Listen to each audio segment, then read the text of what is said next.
Hello, I'm Jane Little. I'm a broadcaster, used to be religion correspondent for the BBC and hosted radio programmes including Woman's Hour. So wearing both those hats would often take me into territory about gender-based violence and the position of women in the world. I can't get America out of my system, so I've moved back here for about the 4th time now. And I'm very lucky that I've landed with a new initiative called Across Women's Lives.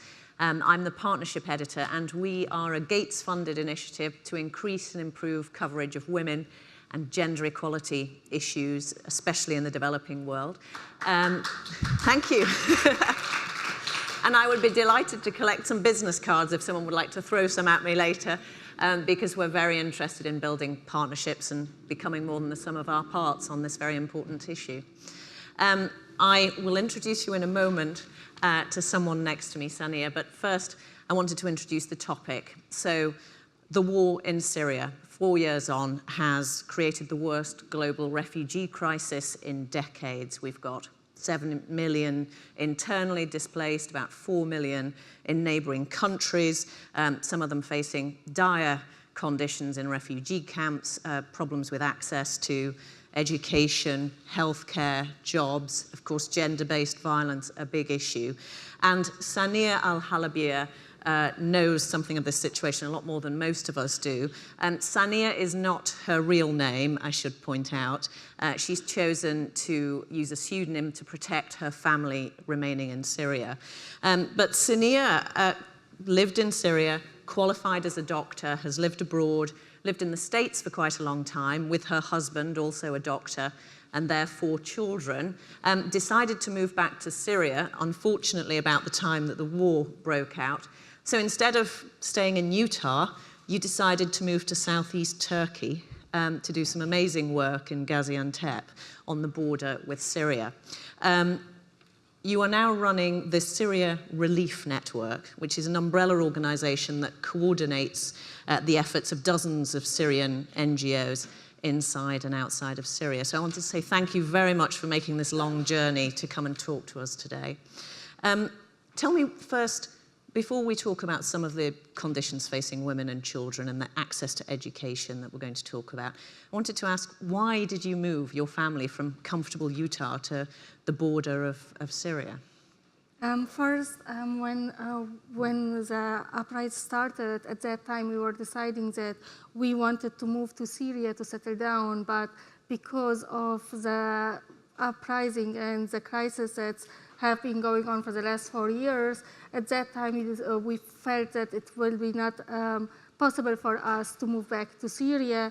And at the same time, I was here volunteering at some Syrian diaspora organization for humanitarian aid, and I felt that we are not doing enough, and I wanted to move closer so I can be able to help the Syrians closer and get my children where they can have 1 or 2 years of cultural background, because we did realize that the crisis will take more than another 7 to 8 years, and our children will be not able to be raised in Syria. So I wanted them to be raised close to our culture, and me by myself being closer to the crisis where I can help. Brave decision. I'm wondering, you're not actually working inside Turkish refugee camps, but you are working with refugees. I'm wondering what you're seeing, what you're hearing of the lives of women and children, and how vulnerable they are to gender-based violence, both in Syria and outside of Syria. The crisis did left a lot of women without supporters and with young children, where they had to be forced and displaced several times inside Syria, and some of them were lucky enough to be in Turkey. And this condition created for them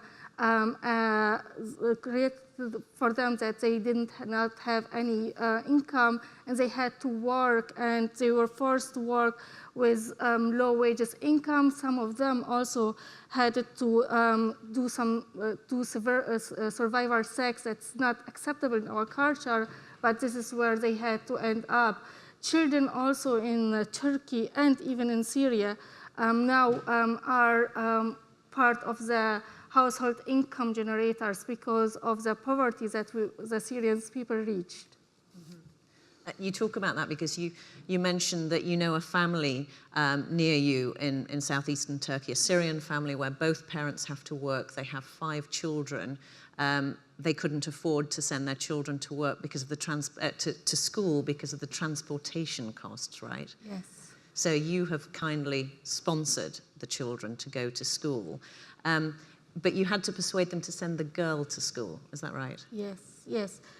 They had a 9th-grader girl that they decided not to ask me to sponsor her because they did not want to put the burden on me. At the same time, they were considering her to be staying home and help the mother while the mother is away for the work.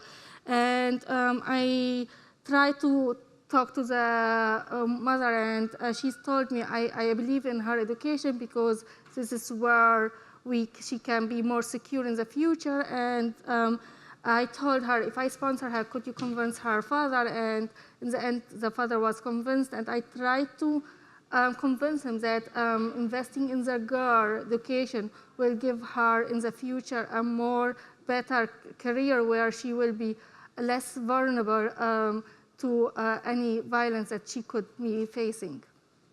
So she now goes to school, thanks to you. Yeah, she goes.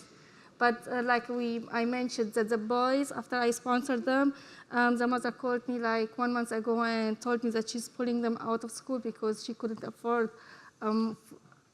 living without their income generating. And that was very sad for me to hear. And I believe this is a story for most of the Syrian families who's living in Turkey too. So that's a problem. Talking about Syria, many of us might have forgotten that actually the conflict kind of started in a school. If we remember the students who painted anti-government graffiti on the walls of their school in Dara, and that essentially their arrests and treatment then lit the fuse for this conflict. And I'm wondering, what's the state of education now in Syria? When the crisis started, education was not the priority of all the humanitarian relief that was started.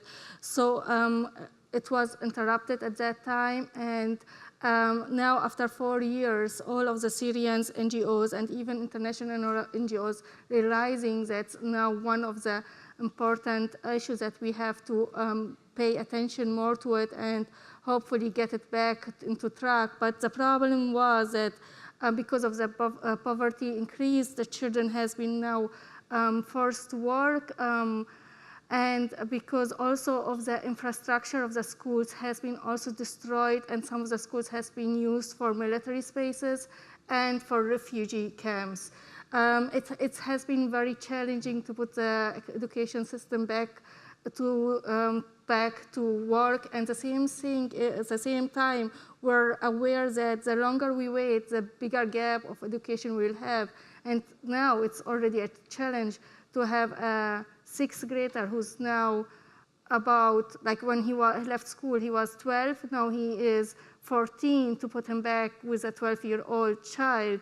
And some of the NGOs putting effort to have alternatives courses, but at the same time, it's a very challenging effort, and we would love to have more activating of the education system and more funding to go there, because it's protect our children from early marriages, from being recruited by armed groups, from child labor, and at the same time, it does protect them from seeing every day the violence and keep their mind off of the trauma that has been affecting them daily.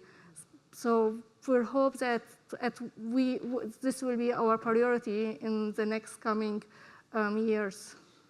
I believe that almost half of school-age children are not in school in Syria. Yes. And one thing we haven't mentioned is the fact that they're risking their lives to go to school, that schools have actually been targeted. I believe 140 children died in schools last year. Yeah. So I'm wondering, where do you start there? Are you actively encouraging the reopening of schools in this situation, or are we talking about some sort of homeschooling or distance learning? How do you deal with this situation? There is a lot of options that we're looking into.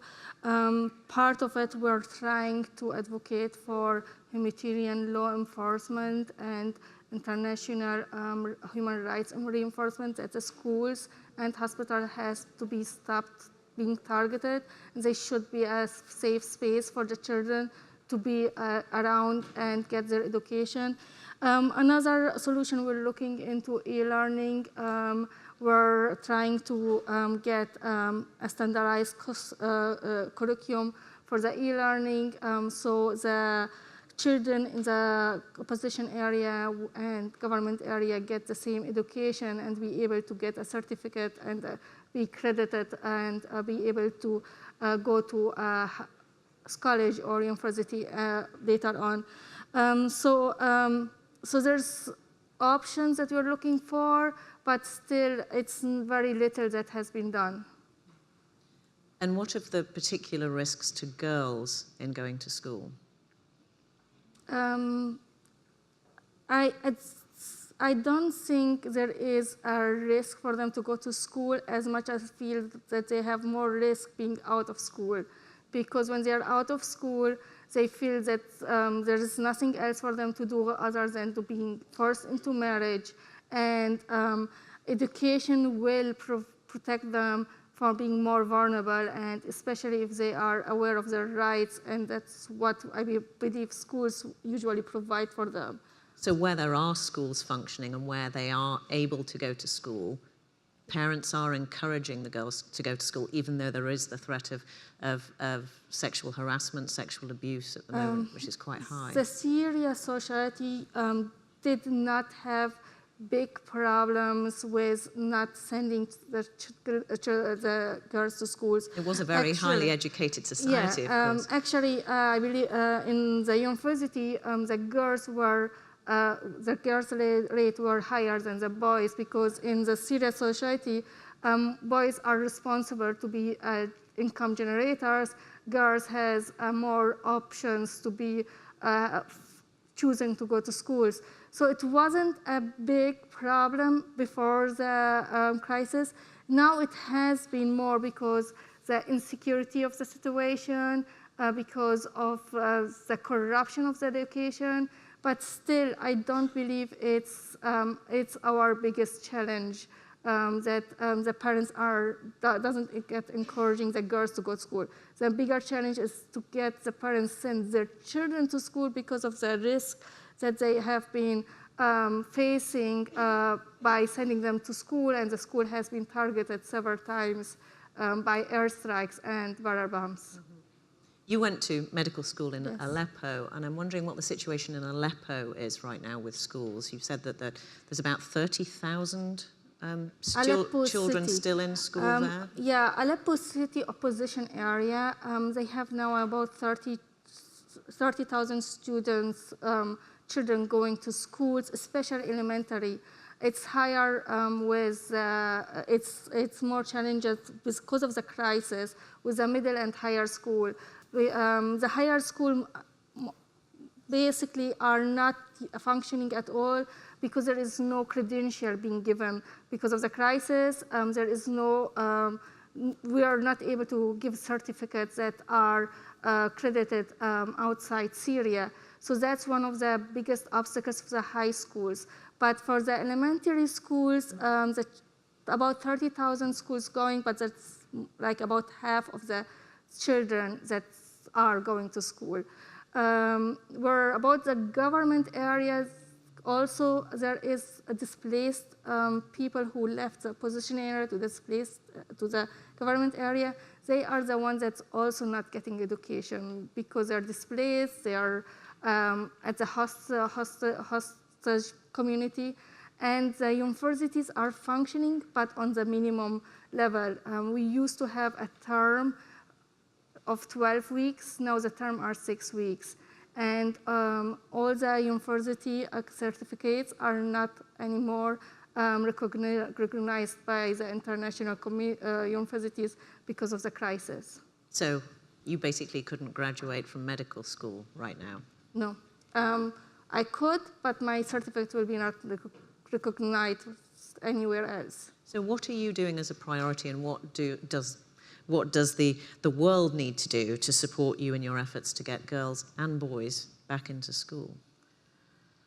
I believe we need first to advocate for enforcement of the international humanitarian rights laws, that schools has to be not targeted and not to be airstriked. This is the first our challenges and concerns. Second, more attention to be paid to activate the education system, to be funded, so we have a better quality of education and teachers teaching.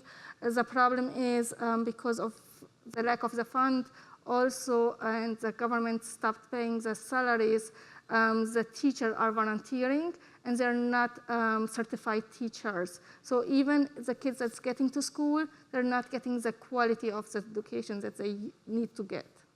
And in ISIS-controlled area, girls are not allowed to go to school, and the boys are not giving the standard curriculum. The boys are just being taught the religion science, Islamic science, and literature, and mathematics.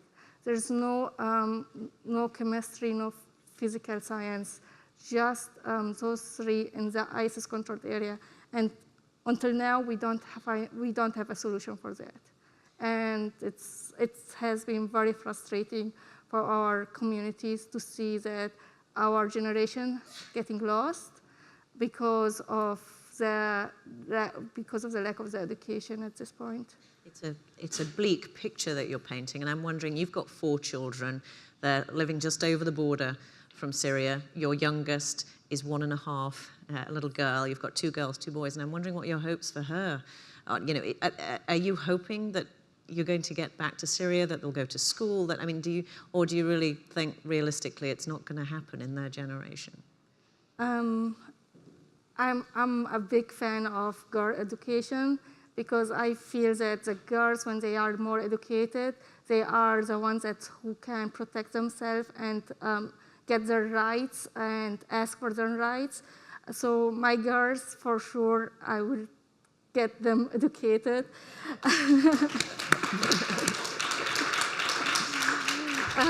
My 7-year-old girl, after I have been very recently working in the Humanitarian and international community. So for me, because I feel that we were able to do more if I had a more experienced background, I'm hoping for my 7-year-old girl, she's a very aggressive, strong willer, that she will be an advocacy girl, fighting for the rights of the girls. And my little one, she's a very kind heart, so I think she's going to be a humanitarian.